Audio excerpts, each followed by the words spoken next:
ஒரு சில வீடுகளில் இன்று வேதம் வாசித்தீர்களா என்ற வாசகத்தை நாம் பார்க்கிறோம். வேதாகமத்தை நாம் ஏன் வாசிக்க வேண்டும்? வேதாகமத்தில் என்ன இருக்கிறது? கர்த்தருடைய வார்த்தை நமக்கு சொல்லிக் கொடுக்கிற பாடங்கள் என்ன? The significance and the importance of scripture.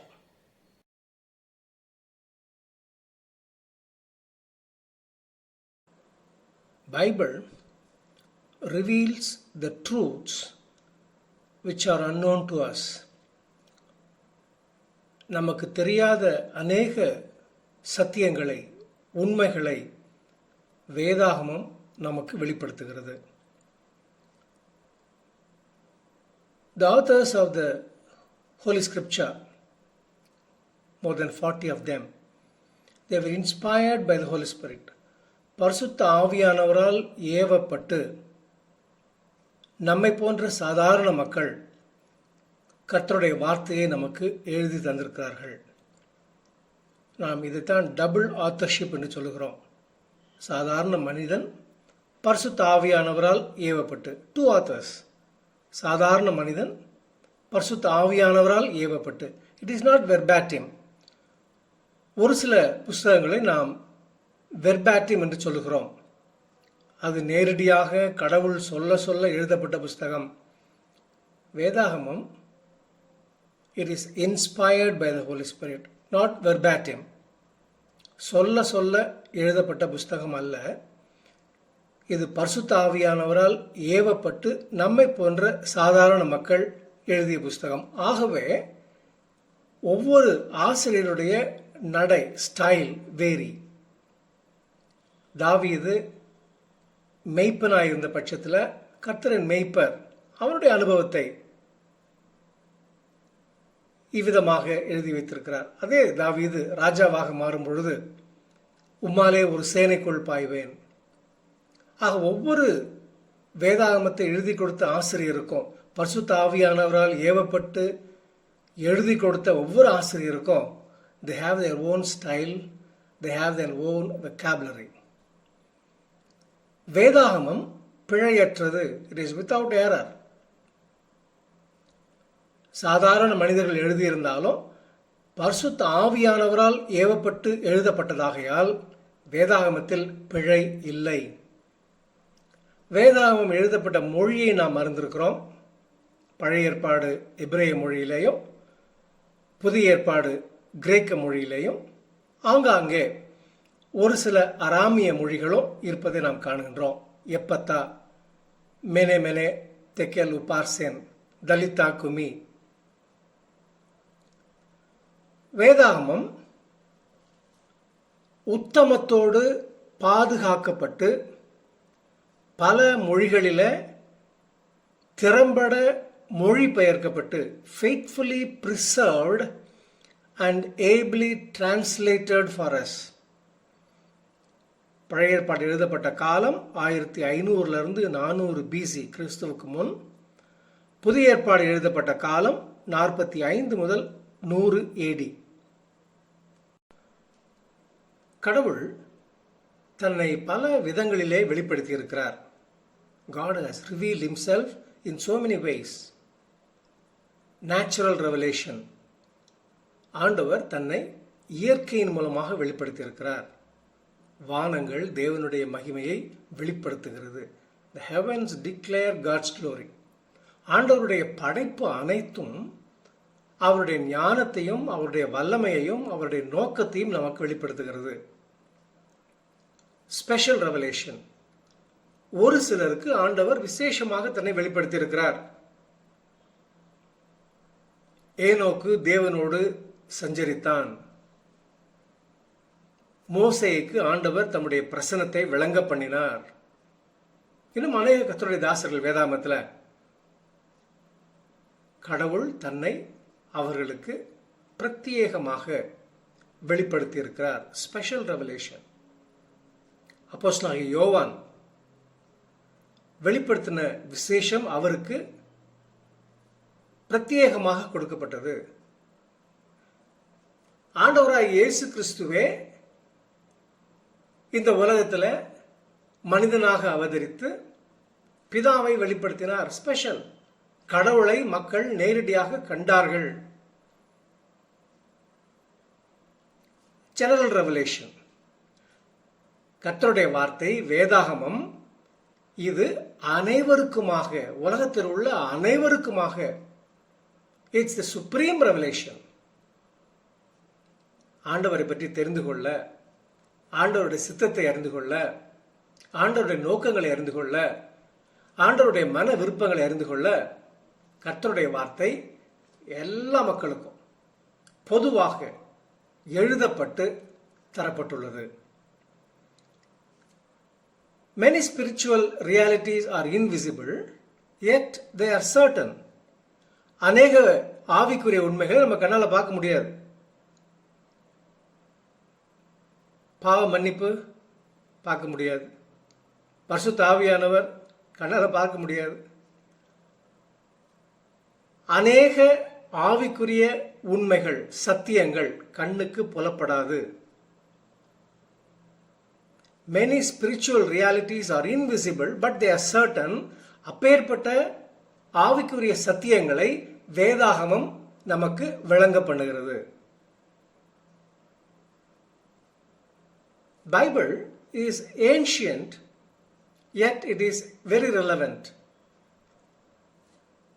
எழுதப்பட்ட காலம் வேற, எழுதப்பட்ட சூழ்நிலை வேற, அந்த காலத்தில் வாழ்ந்த மக்களுடைய பழக்க வழக்கங்கள் வேற, அவருடைய உணவு வேற.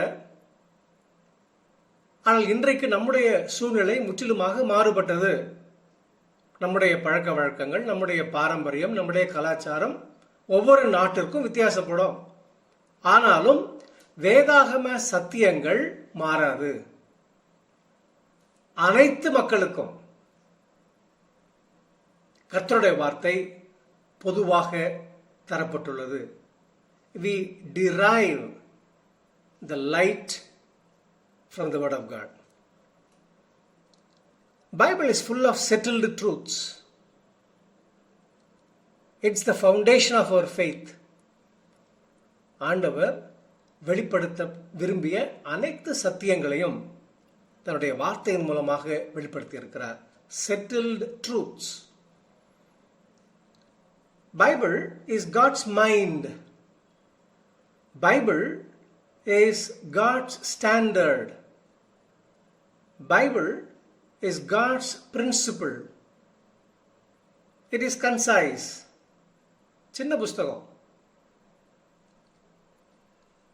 இன்றைக்கு பள்ளிக்கூடத்தில் படிக்கிற சிறு பிள்ளைகள் கூட பெரிய பெரிய புஸ்தகங்களை ஒவ்வொரு ஆண்டும் வித்தியாசமான படிப்பை, புஸ்தகங்களை அவர்கள் பெற்றுக்கொள்கிறார்கள். அதனால் கர்த்தருடைய வார்த்தை மாறாதது. அதே புஸ்தகம்தான். நம்முடைய முன்னோர்களும் அதுதான் பயன்படுத்தினார்கள், நாமும் அதுதான் பயன்படுத்துகிறோம். நமக்கு பின்னால் வர சந்ததி அதுதான் பயன்படுத்துவார்கள். Any latecomer, even the latecomers can understand the word of God. எந்த சமயத்தில் வந்தாலும்,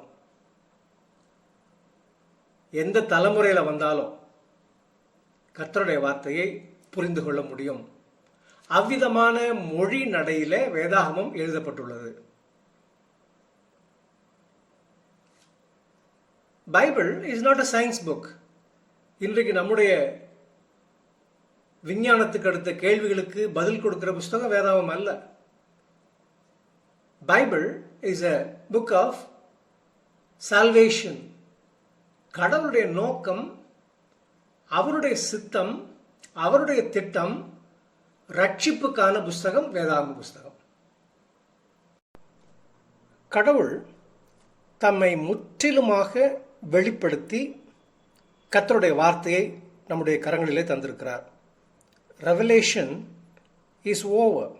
இட் இஸ் கம்ப்ளீட். இதோட சேர்ப்பதற்கோ குறைப்பதற்கோ எதுவும் இல்லை.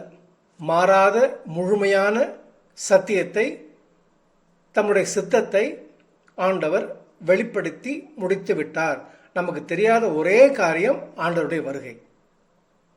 ஆனால் பரிசுத்த ஆவியானவர் நம்மோடு இருந்து எழுதப்பட்ட கர்த்தருடைய வார்த்தையை நமக்கு விளங்க பண்ணுகிறார், புரிய வைக்கிறார், வெளிச்சம் தருகிறார். The Holy Spirit illumines in our minds. பரிசுத்த ஆவியானவரின் மிக மிக முக்கியமான ஊழியம் இந்த ஊழியம். கர்த்தருடைய வார்த்தையை நமக்கு விளங்க பண்ணுகின்ற ஊழியம். The Holy Spirit helps us to deduce the truth. சத்தியங்களை பகுத்து பார்த்து புரிந்து கொண்டு அந்த விளக்கத்தை, சரியான விளக்கத்தை பெற்றுக்கொள்ள, புரிந்து கொள்ள பரிசுத்த ஆவியானவர் உதவி செய்கின்றார். கர்த்தருடைய வார்த்தை ஆகவே நமக்கு, நம்முடைய கால்களுக்கு அது தீபமாக, அது வெளிச்சமாக அமைந்திருக்கிறது. விசுவாசம் கேள்வியினால் வரும் என்று நாம் வாசிக்கிறோம். ஆக கர்த்தருடைய வார்த்தையை ஒவ்வொரு முறை நாம் கேட்கும் பொழுதும், அதை நாம் படிக்கும் பொழுதும் நம்முடைய விசுவாசம் வளர்கிறது. கர்த்தருடைய வார்த்தையை படிக்க படிக்க, கேட்க கேட்க, புரிந்து கொள்ள புரிந்து கொள்ள நம்முடைய விசுவாசம் வளர்கின்றது. It takes a grip. அது நமக்கு நல்ல நிச்சயத்தை கொடுக்கிறது. பரிசுத்த பவுல் கொரிந்தியர் நிருபத்திலே அதை குறிப்பிடுகின்றார். ஆவிக்குரியவன் சகலத்தையும் நிதானித்து அறிகிறான். The spiritual man judges everything. எடை போட்டு பார்க்கக்கூடிய தன்மையை பரிசுத்த ஆவியானவர் தம்முடைய வார்த்தையின் வெளிச்சத்தின் மூலமாக நமக்கு தருகின்றார். கர்த்தருடைய வார்த்தை அது நம்மை சரிப்படுத்துகிறது, நம்மை திருத்துகிறது, ஒழுங்குபடுத்துகிறது. It rebukes us, it corrects us, it disciplines us. வேதாகமம் வார்த்தைகளுடைய அர்த்தத்தை நமக்கு புரிய வைக்கின்றது. It defines the very meaning of love, the holiness, faith, joy, forgiveness. கர்த்தருடைய வார்த்தை பாவம் என்றால் என்ன என்பதையும், தீமை என்றால் என்ன என்பதையும் நமக்கு தெளிவாக சொல்லிக் கொடுக்கிறது. பிசாசு, உலகம், மாம்சம் என்கின்ற நம்முடைய 3 எதிரிகளை போராடுவதற்கு, எதிர்த்து போராடுவதற்கு கர்த்தருடைய வார்த்தை நமக்கு உதவி செய்கிறது. கர்த்தருடைய வார்த்தையை நாம் படிக்கின்ற பொழுது மிக மிக கவனத்தோடு நாம் படிக்க எதிர்பார்க்கப்படுகிறோம். We are reminded to study the word of God with concentration. ஆக இன்றைக்கு வேதம் வாசித்தீர்களா என்று பயந்து பயந்து படிப்பதல்ல, கர்த்தருடைய சித்தத்தையும் அவருடைய நோக்கத்தையும் மன விருப்பத்தையும் தெரிந்து கொள்ள வாஞ்சையோடு நாம் படிக்கின்றோம். We concentrate on the word of God. It requires spiritual humility. தாழ்மையோடு கூட ஆண்டவர் நமக்கு என்ன சொல்ல விரும்புகின்றார், தம்முடைய வார்த்தையின் மூலமாக இன்றைக்கு என்னுடைய சூழ்நிலையில் அவர் எதிர்பார்க்கிற காரியம் என்ன, அவர் சொல்லித்தர விரும்புகின்ற காரியம் என்ன என்பதை நான் தாழ்மையோடு கற்றுக்கொள்ள, புரிந்து கொள்ள விரும்புகின்றேன். The word of God informs us, it corrects our judgment. நாம் பொதுவாக லேர்னிங், அன்லேர்னிங் என்ற வார்த்தைகளை பயன்படுத்துவோம். லேர்னிங் கற்றுக்கொள்வது, அன்லேர்னிங் ஒருவேளை நான் தெரிந்து கொண்ட காரியம் தவறாக இருக்குமானால் அதை விட்டுவிட்டு சத்தியத்தை கற்றுக்கொள்ள வேண்டும். Learning is very easy, but unlearning is very difficult. கர்த்தருடைய வார்த்தை it corrects my judgment. It's a reliable guide. என்னுடைய வாழ்க்கைக்கு அது வழிகாட்டியாக இருக்கிறது. அவருடைய சித்தத்தை எனக்கு புரிய வைக்கிறது. நான் நடக்க வேண்டிய பாதையை எனக்கு காட்டுகிறது.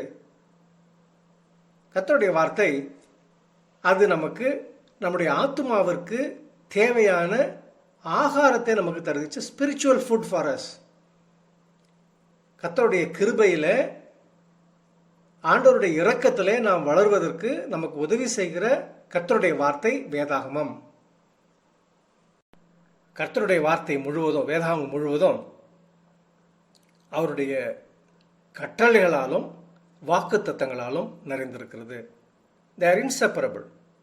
அநேக சமயத்திலே நாம் வாக்குத்தத்தங்களை மாத்திரம், ஆசீர்வாதங்களை மாத்திரம் பெற்றுக்கொள்ள விரும்புகின்றோம். ஆனால் கர்த்தருடைய வேதாகமோ அது கட்டளைகளையும் வாக்குத்தத்தங்களையும் இணைத்தே கொண்டு செல்லும். They are inseparable. அவருடைய வார்த்தையின்படி நடக்கும் பொழுது அந்த வாக்குத்தத்தங்களை நாம் சுதந்திரித்துக் கொள்கிறோம். கர்த்தருடைய வார்த்தை 5 முக்கியமான சத்தியங்களால் நிறைந்தது.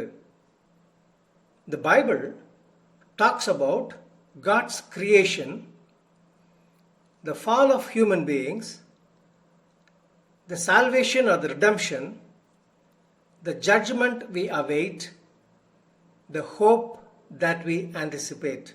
இந்த 5 காரியங்கள் வேதாகமத்தினுடைய அடிப்படை சத்தியங்களாக இருக்கிறது. The structure of scripture. எந்த வசனத்தை எடுத்தாலும் இந்த 5இல் ஒன்றை பற்றி மாத்திரம்தான் அது பேசும். ஆண்டவருடைய படைத்து பாதுகாத்து பராமரிக்கிற சித்தம், தி கிரியேஷன், மனிதன் எங்கெல்லாம் பாவம் செய்தான், மனிதனுடைய வீழ்ச்சி, மனிதனுடைய விழக்கூடிய தன்மையை பற்றி வேதாகமம் நமக்கு எடுத்துக்காட்டுகிறது. தி ஃபால் ஆஃப் ஹியூமன் பீயிங்ஸ், பழைய ஏற்பாடு புதிய ஏற்பாட்டில் மனிதன் எவ்விதமாக பாவத்தில் விழுந்தான் என்பதை நமக்கு சுட்டி காட்டுகிறது. ஆதியாகமம் முதல் வெளிப்படுத்தின விசேஷம் வரைக்கும் ஆண்டவர் எவ்விதமாக சிறு சிறு முறைகளிலே மனிதனை மீட்டெடுத்தார் என்பதை நாம் வாசிக்கிறோம்.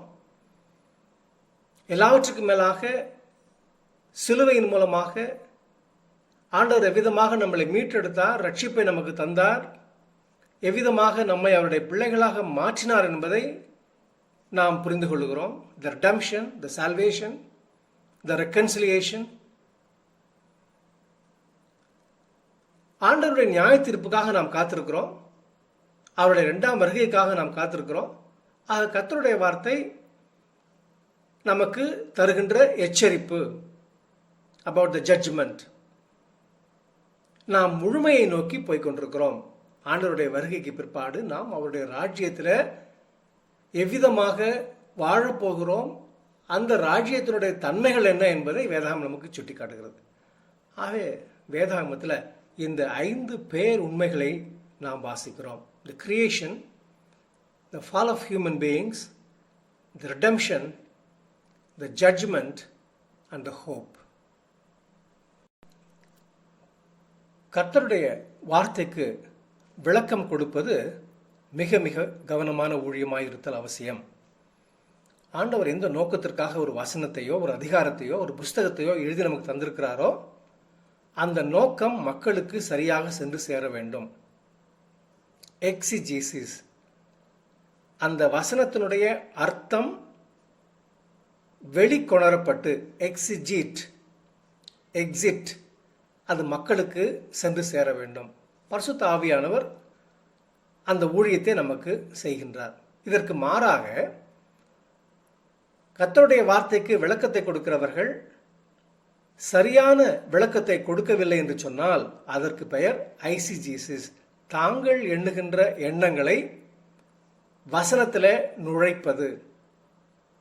இதுதான் இந்த வசனத்துக்கான விளக்கம் என்று வேதாகமத்திற்கு இல்லாத விளக்கத்தை கொடுப்பது ஐசிஜிசிஸ்.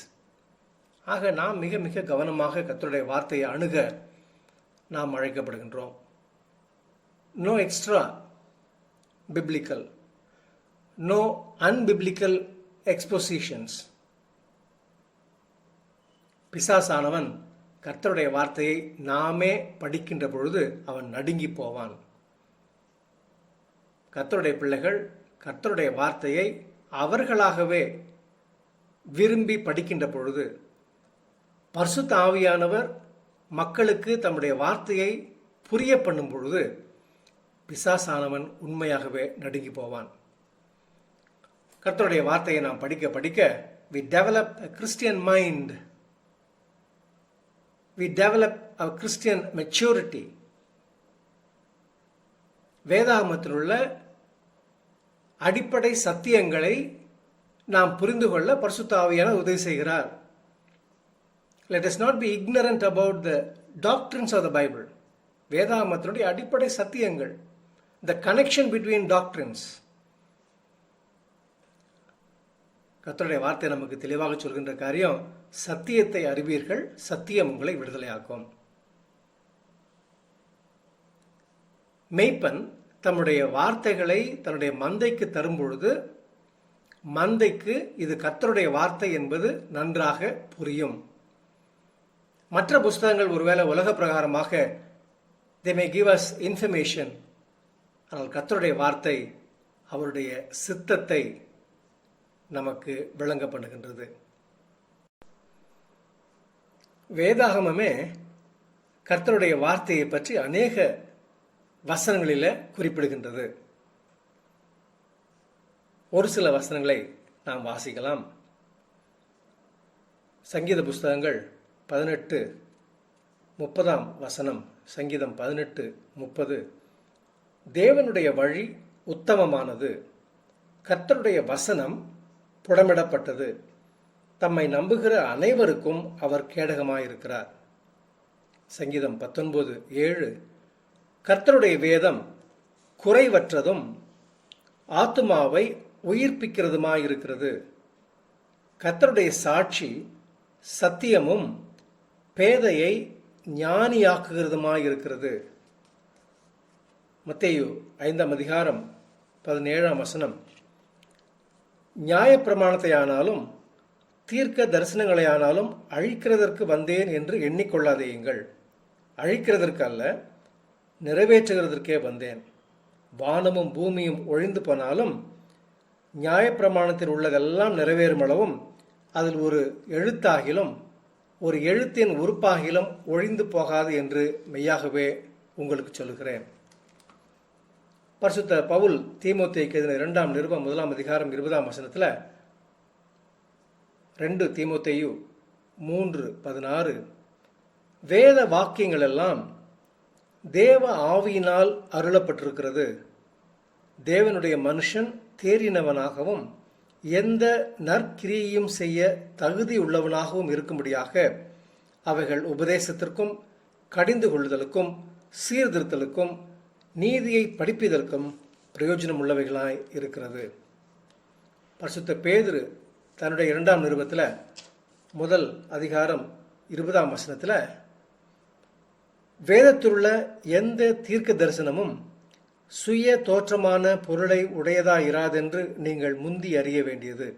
தீர்க்க தரிசனமானது ஒரு காலத்திலும் மனுஷனுடைய சித்தத்தினாலே உண்டாகவில்லை, தேவனுடைய பரிசுத்த மனுஷர்கள் பரிசுத்த ஆவியினாலே ஏவப்பட்டு பேசினார்கள் என்பது.